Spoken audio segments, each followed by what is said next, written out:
Guys welcome to my YouTube channel maths guru by Neeraj sir. तो चलिए देखिए, आज जो हम लोग इस वीडियो में देखने वाले हैं वो क्या देखेंगे। तो आज जो हम लोग जो है इस वीडियो में हिस्ट्री पढ़ेंगे। क्या पढ़ेंगे? हिस्ट्री। जो आपके जितने भी कॉम्पिटिटिव एग्जाम होते हैं वो सारे एग्जाम में जो है आपका काफी ज्यादा हेल्पफुल रहेगा। तो हम जो हर रोज आपके लिए एक वंश करके जो है आपका वीडियो आएगा जिसमें पूरा फुल इंफॉर्मेशन होगा जो आपके एग्जाम की दृष्टि से काफी इंपॉर्टेंट होगा और उसमें फुल इंफॉर्मेशन होगा। तो आप लोग वीडियो को पूरे अंत तक देखिएगा और अच्छे से समझ में भी आएगा। तो चलिए देखिए, अब हम लोग स्टार्ट करते हैं। अभी जो हम लोग पढ़ेंगे वो कहाँ से स्टार्ट करेंगे, तो जहाँ से जो है आपका मगध यानी मगध जहाँ से स्टार्ट होता है वहाँ से हम स्टार्ट करेंगे और पूरी वीडियो जो है आपको लगातार मिलते रहेगा। तो आप लोग चैनल पे बने रहिएगा।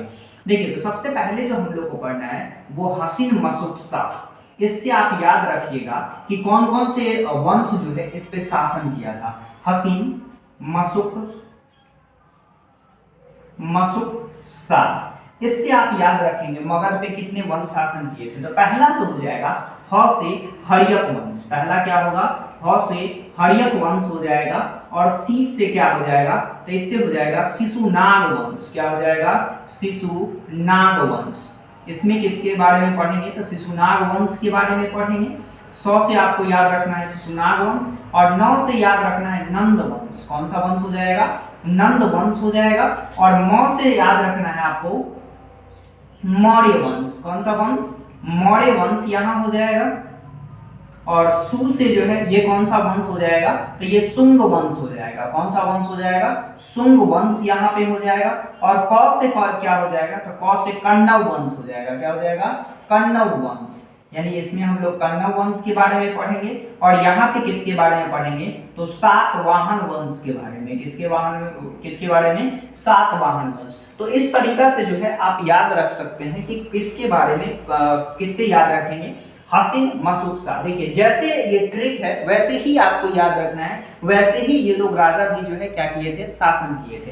तो जैसे सबसे पहले हर्यक वंश आएगा, फिर शिशुनाग वंश आएगा, फिर नंद वंश आएगा, फिर आपका मौर्य वंश आएगा, फिर शुंग वंश आएगा और फिर कण्व वंश और लास्ट में कौन आएंगे? सातवाहन वंश आएंगे। तो अभी जो हम लोग स्टार्ट करेंगे वो कौन सा स्टार्ट करेंगे? हर्यक वंश। कौन करेंगे? हर्यक वंश। तो चलिए हम लोग हर्यक वंश जो है स्टार्ट करते हैं। और हर्यक वंश में सबसे पहले जो राजा बना था वो कौन बना था? तो बिंबिसार बना था। कौन बना था? बिंबिसार। इसको हम थोड़ा सा इरेज कर देते हैं। तो चलिए, सबसे पहला जो राजा था वो हमारा क्या था? तो हर्यक वंश था। और हर्यक वंश में जो पहला राजा बना था वो कौन बना था? तो बिंबिसार बना था। कौन बना था? बिंबिसार। देखिए, यहाँ पे आप बिंदुसार नहीं लिख दीजिएगा। बिंदुसार जो है ये अशोक के मौर्य वंश में आ जाएंगे और यहाँ पर जो है बिंबिसार है। तो बिंबिसार जो है ये इस वंश का संस्थापक था। तो कह सकते हैं कि बिंबिसार जो था इस वंश का क्या था? संस्थापक था। क्या था? संस्थापक था। इसका मानना था कि जितना ज्यादा शादी करके जो है आप मतलब अपने क्षेत्र को क्या कर सकते हैं? बढ़ा सकते हैं। तो इसका जो जनरली जो ये स्थापना ये जो मतलब शासन कर रहे थे वो कहाँ पे कर रहे थे? तो यहाँ पे आपका मगध। क्या था? मगध में कर रहा था। कहाँ कर रहा था? मगध में। लेकिन मगध क्या था? यहाँ पे बहुत छोटा सा था। मगध छोटा सा था। इसके बाद अगर यहाँ देखिएगा तो यहाँ पे आपका अवंती था। कौन था? अवंती था। और जस्ट इसके ऊपर क्या था? तो जस्ट इसके ऊपर वैशाली था। क्या था? वैशाली। तो यहाँ पे आपका मगध हो गया, यहाँ पे अवंती हो गया, यहाँ पे क्या हो गया? वैशाली हो गया। ये सब आपके जो है महाजनपद थे।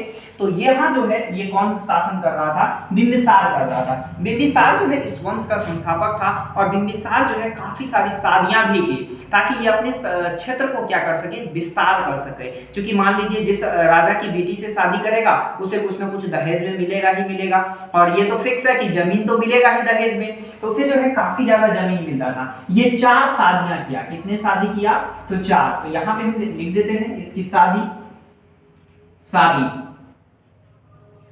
जो है कितने किए? तो 4 किए। इनकी 4 पत्नियां थी। कितनी पत्नियां थी? 4 पत्नियां। इनकी जो पहली पत्नी थी वो थी महाकौशली। कौन थी? महाकौशली, जो कि इनकी जो है पहली पत्नी थी। इसी की बेटी से जो है अजातशत्रु भी शादी कर लिया था।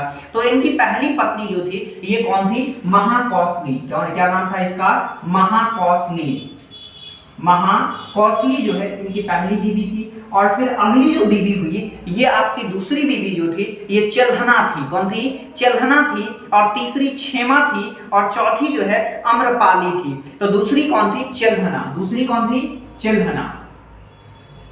चेल्हना। ये जो बिंबिसार सबसे ज्यादा मानता था वो किसे मानता था? तो ये चेल्हना को मानता था। किसे मानता था? चेल्हना को मानता था। और ये चेल्हना कहाँ की थी? तो ये बनारस की थी। कहाँ की थी? बनारस की थी। जिसके कारण इसे दहेज में क्या मिल गया था?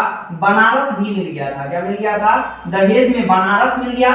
और इसी से जो है ये एक पुत्र का जन्म दी थी जिसका नाम क्या था? अजातशत्रु। जिसे अजातशत्रु ये आगे चल के राजा भी बनेगा। अजातशत्रु। अजातशत्रु। और इसकी अगली जो बीवी थी वो कौन थी? क्षेमा थी। कौन थी? क्षेमा। और क्षेमा जो है क्षेमा कहाँ की थी? तो क्षेमा पंजाब की थी। कहाँ की थी? पंजाब की थी। तो क्षेमा आपका कहाँ का हो गई? पंजाब की हो गई। इसे क्या मिल गया? पंजाब का भी क्षेत्र मिल गया। इसका अब जो मगध इतना छोटा सा था ये विस्तार होने लगा। ये क्या होने लगा? विस्तार होने लगा। और फिर अगला जो ये शादी किया ये किससे कर लिया? तो ये जो है आम्रपाली से कर लिया। किससे कर लिया? आम्रपाली। और आम्रपाली जो थी ये आम्रपाली एक गायिका थी। क्या थी? गायिका। अच्छी गायिका थी, काफी अच्छा गाती थी। और ये कहाँ की रहने वाली थी? तो ये वैशाली की रहने वाली थी। कहाँ की रहने वाली थी? वैशाली की। लेकिन इसे वैशाली जो है दहेज में नहीं मिला भाई। तो वैशाली को क्या किया? ये जीतने के लिए इस पे आक्रमण कर दिया। वैशाली पे क्या कर दिया? आक्रमण कर दिया। लेकिन ये वैशाली पर जैसे ही आक्रमण किया वैशाली में ये क्या हो गया? वहां से हार गया। वैशाली से क्या हो गया? हार गया। क्या हो गया? हार गया। तो ये वैशाली को तो जीत नहीं पाया। तो वैशाली को क्या किया गया? ये जो है हार गया। तो इसे क्या कर दिए? छोड़ दिए। लेकिन ये अपनी राजधानी कहाँ बनाए थे? तो ये अपनी जो राजधानी बनाए थे ये राजगीर बनाए थे। कहाँ बनाए थे? राजगीर। राजगीर में राजधानी बनाए। और ये जो है किस धर्म को मानते थे? तो अगर धर्म की बात किया जाए तो ये जैन धर्म को मानते थे। किसे मानने वाले थे? तो ये जैन धर्म को मानते थे। तो इनका जो धर्म था वो कौन सा धर्म था? तो जैन धर्म था। अब आपका स्टार्ट होगा। अब अगला कौन आएगा? अजातशत्रु। अब देखिए अजातशत्रु जो है अब राजा बनना चाहता था। क्या बनना चाहता था? राजा। लेकिन बिंबिसार जो है अभी भी राजगद्दी पर बना रहता है और राजगद्दी को छोड़ता नहीं है। जिसके कारण जो है अजातशत्रु क्या कर देता है? अपने पिता की हत्या कर देता है। क्या कर देता है? खाना खाने वक्त जो है इसकी क्या कर देती है? हत्या कर देती है। भाला भोंक देता है। किसे? बिंबिसार को। और बिंबिसार की क्या हो जाती है? मृत्यु हो जाती है। और अगला शासक कौन बनेगा? तो अगला शासक अब आपका बनेगा अजातशत्रु। और अजातशत्रु जो है किससे विवाह कर लेता है? तो ये कर लेता है महाकौशली देवी की जो भाई होता है उसकी बेटी से ये क्या कर लेता है? विवाह कर लेता है। तो अब यहां से आपका स्टार्ट होता है अजातशत्रु। अजातशत्रु। और अजातशत्रु का जो है अजातशत्रु किससे शादी कर लेता है? तो महाकौशली देवी की बेटी से शादी कर लेता है। अजातशत्रु क्या करता है कि राजगीर जो इसकी राजधानी थी वो राजगीर को क्या कर देता है? ये जो है किलाबंदी कर देता है। क्या कर देता है? किलाबंदी कर देता है ताकि ये क्या कर सके? वहां जो है कोई अटैक नहीं कर सकते और सुरक्षित बना रहे। वो राजगीर जो है इसका क्या रहे? सुरक्षित। तो ये जो राजधानी था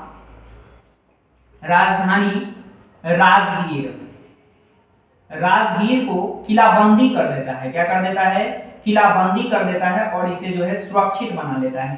अब आप देखे थे कि यहाँ पर बिंबिसार जो है जब वैशाली पर अटैक किया तो बिंबिसार जो है वैशाली को जीत नहीं पाया था। जिसके कारण जो है अजातशत्रु को लगा कि जिसे हमारे पिताजी नहीं जीत पाए उसे क्या करेंगे? हम जीतेंगे। और जीतने के लिए ये क्या किया कि फिर से किस पे अटैक कर दिया? वैशाली पे। लेकिन इतना आसान नहीं था। ऐसे ये अटैक नहीं किया। सबसे पहले क्या किया? अपना एक जासूस भेजा जिसका नाम था वर्षकार। और वर्षकार पहले जो है वैशाली के बारे में पता करके आया कि भाई वैशाली के जो है सेना कैसा है, किस तरह से वो लोग युद्ध करते हैं, इसकी जानकारी कौन दिया? तो वैशाली जो है वर्षकार को भेजा था। किसे भेजा था? वैशाली। इसका जो है जासूस था। क्या था? जासूस। जासूस का नाम क्या था? वर्षकार को भेजा। अगर आपसे पूछा जाए कि वैशाली को जो है किसके नेतृत्व में जीता, तो फिर भी आपका आंसर होना चाहिए वर्षकार। वर्षकार के नेतृत्व में जो है कौन जीता था, तो अजातशत्रु जीता था। और इस तरह से जो है जब वर्षकार गया तो वहां पता चला कि भाई वहां उसका जो सैनिक है ना काफी व्यवस्थित ढंग से रहता है। अब कैसे व्यवस्थित ढंग से रहता है, तो पहली बात कि उसका जो बड़ा बड़ा जो लंबाई में बड़ा होता है सैनिक, वो सबसे आगे रहता है। और कैसे रहता है, तो भाला लेके रहता है। और उसके बाद जो है जो छोटे हाइट में होते हैं वो पीछे उसके सैनिक होते हैं। और जब भी अटैक होता है तो वो किला बंदी कर लेता है, मतलब किला का निर्माण कर लेता है। तब जो है वर्षकार जो है 2 अस्त्र और शस्त्र का निर्माण किया, रथ मूसल और जो है महाशिला कंटक। क्या था, रथ मूसल और महाशिला कंटक। सोचिए यहाँ पे जो है 2 अस्त्र और शस्त्र का निर्माण किया गया, जिसका नाम क्या था, रथ मूसल। क्या नाम था, रथ मूसल। और दूसरा क्या था, महाशिला कंटक। क्या नाम था, महाशिला कंटक। ये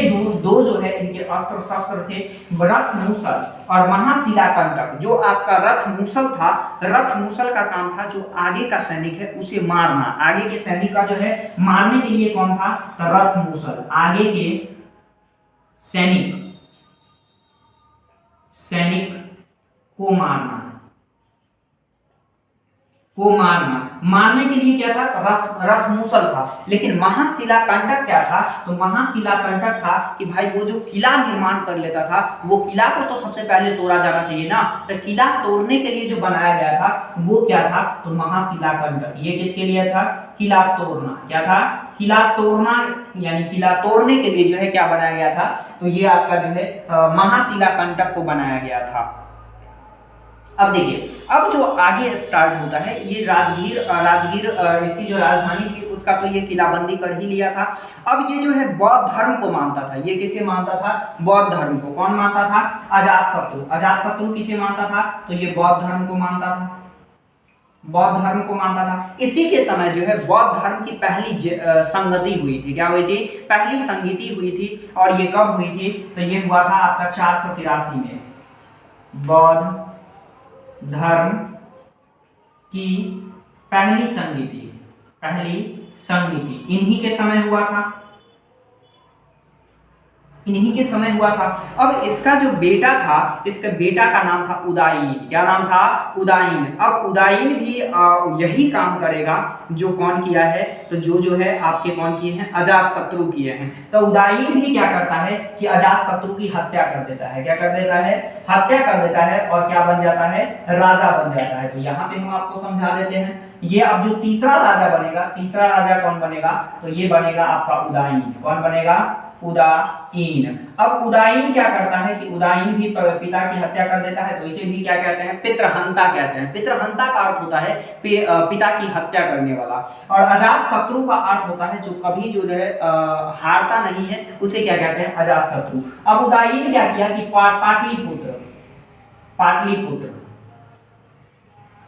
पाटलिपुत्र नामक शहर की स्थापना